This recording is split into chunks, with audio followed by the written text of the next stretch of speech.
और अगर आप चाहेंगे तो एयरपोर्ट पे भी हम आपको काउंटर दे देंगे, ठीक है, अगर आपका रिक्वेस्ट होगा। तो मेरे समझ से गुजरात टूरिज्म से काफ़ी कुछ सीख लेने की ज़रूरत है बिहार टूरिज्म को भी।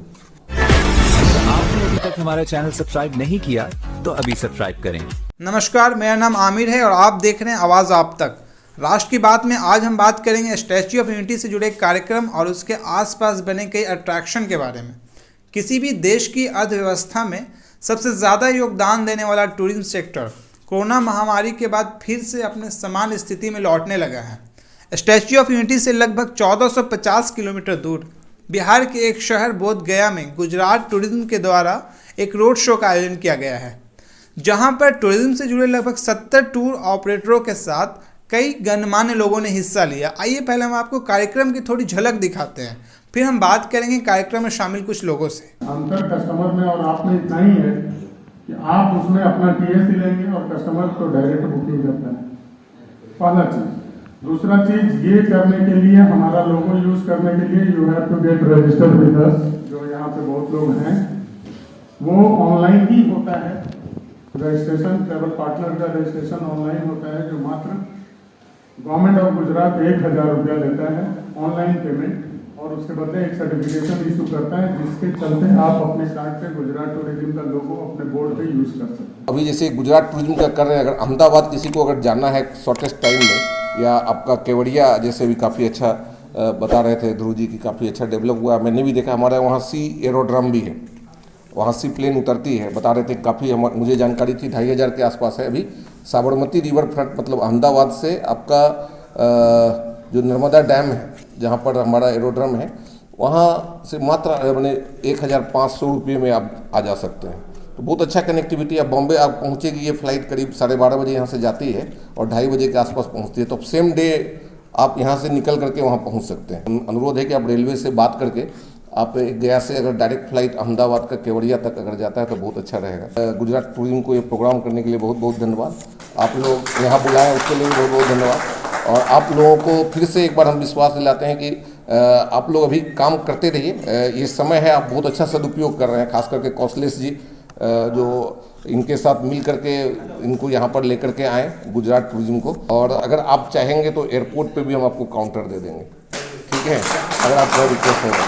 आज का जो गुजरात टूरिज्म द्वारा आयोजन किया गया है स्टैच्यू ऑफ यूनिटी पे प्रोग्राम, तो कितना कामयाब रहा और इसको हम स्टैच्यू ऑफ यूनिटी को टूरिज्म के सेक्टर से राष्ट्रीय और अंतर्राष्ट्रीय स्तर पे कैसे देखते हैं?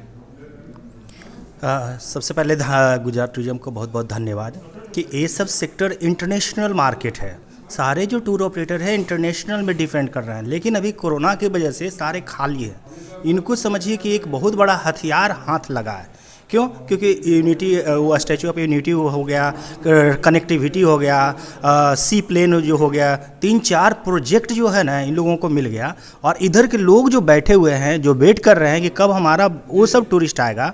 और बिहार तो जानते हैं पॉपुलेशन बहुत ज़्यादा है, तो ये डायरेक्ट कनेक्टिविटी ट्रेन का है, तो एक नया पैकेज मिल गया जिसको हम 1 हफ्ते के अंदर हम लोग कर सकते हैं। कहने का मतलब कि ये कि सोना में सुगंध हम लोग को मिल गया कि कुछ कर सकते हैं हम अभी बैठे बैठे को एक बहुत सुंदर काम। और इसमें ये शुरुआत ही नहीं है, एक नया सेक्टर हम लोगों के लिए डेवलप हो गया। वैसे तो बोध गया ट्रैवल एसोसिएशन का प्रेसिडेंट हूँ मैं, और ABTO का वाइस प्रेसिडेंट हूँ। आज जो गुजरात टूरिज्म द्वारा आयोजन किया गया स्टैच्यू ऑफ यूनिटी पे प्रोग्राम, तो ये कितना कामयाब रहा और क्या लोग इससे ज़्यादा सीख पाएंगे और लोग ज़्यादा इसको बेच पाएंगे? देखिए, ये जो प्रेजेंटेशन थी यहाँ के ट्रैवल एजेंटों के बीच में, तो एक नया चीज़ तो है गुजरात टूरिज्म का जो था ये प्रोग्राम हम लोगों के लिए, क्योंकि अभी तक हम लोग विद्युत सेक्टर पे ही काम कर रहे थे। और इनका जो पैकेज है मतलब इतना रिजनेबल है कि आने वाले वक्त में हमको लगता है कि हम बिहार से लोगों को भेज पाएंगे। पर इस बार जो कोरोना काल आया उसके बाद हम लोगों को लगा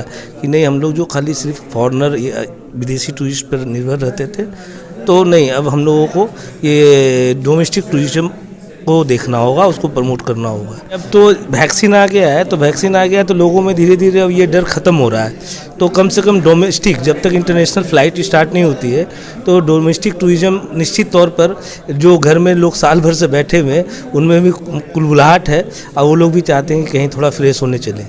तो इसमें हम लोग पूरी कोशिश करेंगे, और जानते ही हैं कि वहाँ प्रधानमंत्री मोदी जी और यहाँ नीतीश जी, आपने देखा होगा बहुत काम कर रहे हैं इस पे, तो निश्चित तौर पर टूरिज्म बढ़ेगा। मेरा सवाल है सर कि पिछले कई महीनों से लॉकडाउन के बाद टूरिज्म सेक्टर पे सबसे ज़्यादा प्रभाव पड़ा, लोग अपने घरों में कैद थे, तो अब जो है जैसे जैसे लोग सामान्य स्थिति में आने लगे, तो अभी तो फ़िलहाल वो अपनी अर्थव्यवस्था को सुधारने में लगे हुए हैं, तो क्या टूरिज्म को लेकर वो लोग इतना सक्रिय हो पाएंगे? सबसे पहले मैं आपको ये बता दूं सर कि करीब 8-9 महीना से जो लोग घर में थे, जिनके पास जरिया तो है बाहर घूमने का और पैसे भी हैं, लेकिन उनको पास अभी ऑप्शन नहीं था कि अभी कहीं बाहर जा सके। लेकिन जब से वैक्सीनेशन आया है, लोगों में एक प्लस जा रहा है कि चलो अब हमें बाहर निकलना है घर से बाहर। और गुजरात जो कि बिहार से काफ़ी ज़्यादा दूर है और ये कनेक्ट नहीं है हमारे मायने से, बहुत सारे लोग हैं जो गुजरात जाना चाहते हैं, जो कि हिंदू पिलग्रिमेज को देखते हैं गुजरात की ओर। और अभी इस समय अगर स्टैचू ऑफ यूनिटी का जो आयोजन हुआ है, ये कहीं ना कहीं मायने रखता है कि ये और प्रमोट कर रहा है गुजरात टूरिज्म को, और ये कहीं एक अच्छा मैसेज जा रहा है। सर, तो अगर हम सामान्य स्थिति की बात करें, आप जैसा बता रहे हैं कि बहुत सारे लोग आज भी हैं जिन्हें घूमने का शौक़ है, बस वो मजबूर थे कोरोना की वजह से और वो बाहर नहीं निकल रहे थे, लेकिन जैसे ही सामान्य स्थिति हुई है, लोग फिर से तैयार हैं जाने के लिए। तो ये जो आज स्टैच्यू ऑफ यूनिटी को लेकर प्रोग्राम किया गया गुजरात टूरिज्म द्वारा, तो ये आयोजन से लोगों को कितना फ़ायदा होगा? क्योंकि एज ए ट्रैवल एजेंट है, बहुत सारे लोगों के पास तकलीफ़ होता है कि लोग हमारे पास नहीं आते हैं। मैं बता दूं सर कि बोधगया में ऐसा आयोजन पहली बार गुजरात टूरिज्म की ओर से हुआ है, जो कि पहले नहीं हुआ था, अभी हुई है। तो ये हम लोग विस्तार करेंगे, हमारे अपने लोकल जो टूरिस्ट हैं, डोमेस्टिक टूरिस्ट हैं, उनको बताया जाएगा। और रजिस्ट्रेशन, हम लोग ट्रैवल एजेंट हैं, ट्रैवल एजेंट को रजिस्ट्रेशन होना है और इस चीज़ को वहाँ पे विस्तार से बता करके ये प्रमोट करना है हमें, ये गुजरात टूरिज्म को और आगे ले जाना है। अगर हम अर्थव्यवस्था की बात करें तो क्या लगता है कि सामान्य होते होते कितना वक्त लग जाएगा टूरिज्म सेक्टर में?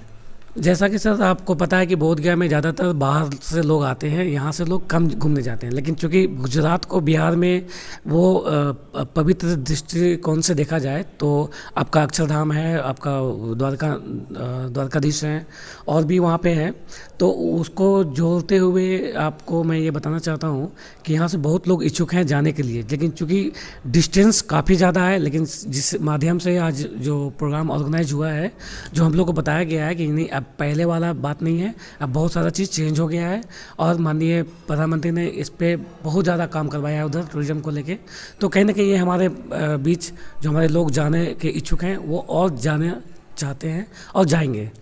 अगर हम सीधे डायरेक्ट बात करें टूरिज्म सेक्टर की, तो statue of unity tourism sector के लिए कितना मायने रखता है राष्ट्रीय स्तर पर और अंतर्राष्ट्रीय स्तर पर?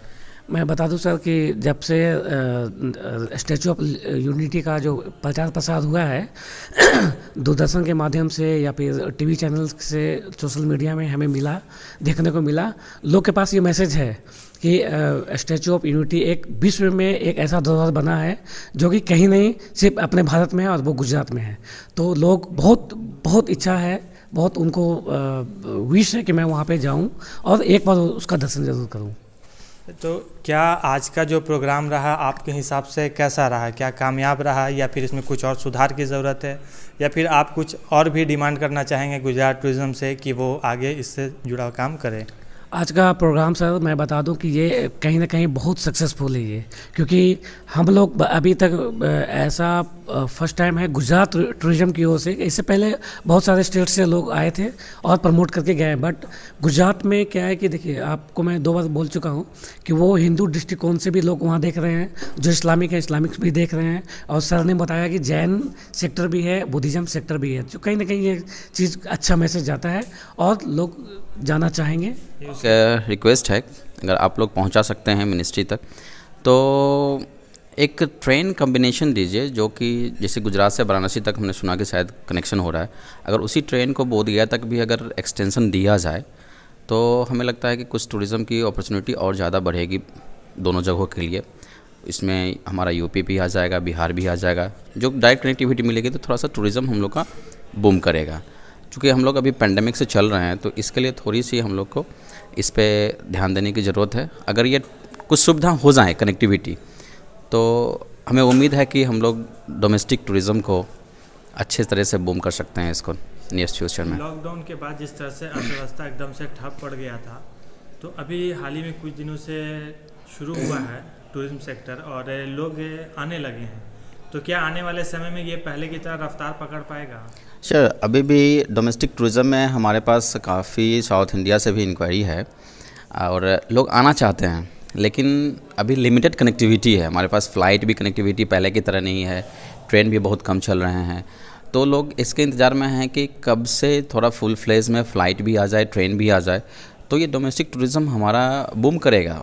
जैसे ही कंट्री ओपन होगी, ये इंटरनेशनल थोड़ा सा टाइम लगेगा, बट डोमेस्टिक हमारा बूम करेगा ये। अगर हम स्टैच्यू ऑफ यूनिटी की बात करें तो कितना मायने रखता है टूरिज्म सेक्टर के लिए राष्ट्रीय स्तर पर और अंतर्राष्ट्रीय स्तर पर? हम लोगों ने थोड़ा सा अपने में भी डिस्कस किया था।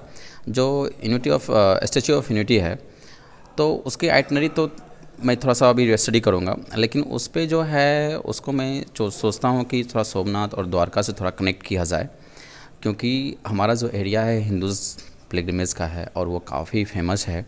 अगर उसके साथ हम कुछ अटैचमेंट कर सकते हैं इन स्टैच्यू ऑफ यूनिटी को, तो हमको लगता है कि और ज़्यादा बेटर ऑप्शंस आएंगे, तो थोड़ा सा इस पे भी ध्यान देने की ज़रूरत है। इस तरह के आयोजनों से कितना फ़ायदा होना है? इस तरह के आयोजन से जो अभी हमारा डोमेस्टिक मार्केट है उसको बहुत फ़ायदा होगा, क्योंकि इंटरनेशनल अभी बंद है, लेकिन इस तरह का आयोजन यहाँ कंटिन्यू होना चाहिए, मतलब अप टू अक्टूबर तक, क्योंकि ये इस समय इस सेक्टर के लिए, मतलब इस एरिया के लिए ये अभी ऑफ सीजन है। अभी जो हम लोग वर्कआउट करेंगे, इससे हमारा आने वाला समय में बूम करेगा मार्केट। ऐसे भी कहा जाता है जब सारा सेक्टर बूम पे होता है तब लोग घूमने का प्लान करते हैं, तो ऐसे में इस तरह का जो आयोजन है इससे कितना फ़ायदा होगा? क्या लोग तैयार होंगे घूमने के लिए? अब देखिए, सभी जगह धीरे धीरे वैक्सीनेशन स्टार्ट हो चुका है और कोविड पीरियड तो अब धीरे धीरे समाप्ति की ओर इंडिया में है। धीरे धीरे इनका देखिए रेशियो घट रहा है, तो निश्चित है सभी लोग अभी घर में ही, लॉकडाउन है तो निश्चित है वो लोग बाहर निकलना चाहेंगे। उस समय ये जो आप लोग का पैकेज है गुजरात का वो अच्छा है और कनेक्टिविटी भी डायरेक्ट करीब आसपास के क्षेत्रों से है, तो ये धीरे धीरे बूम करेगा सर। ऐसा नहीं है कि लोग नहीं निकलें, अब निकलना शुरू करेंगे।